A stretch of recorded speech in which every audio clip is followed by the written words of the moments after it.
Hello guys, dahil nga marami nagtatanong sa akin kung paano ako nakapag-apply dito sa Japan. Ito na nga, i-share ko sa inyo ang sekreto ng isang Joshuang magbubakal dito sa Japan. Syempre una, hanap muna tayo ng isang legit na agency. At isa na nga dyan ang MRDC or Multi Resources Development Corporation na matatagpuan sa 14th United Street, Barangay Capitolio, Pasig City sa tapat mismo ng Ace Hotel and Suites.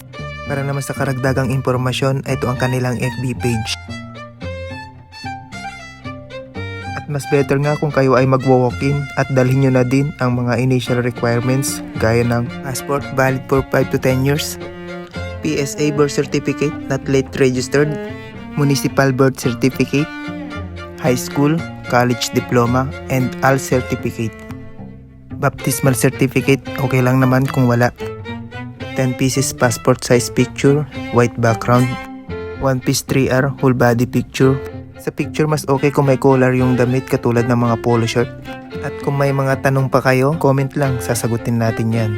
Konting paalala lang, huwag kayo maniniwala sa mga illegal recruiters dahil walang placement fee ang pagpunta dito sa Japan. Bye bye! See you next vlog!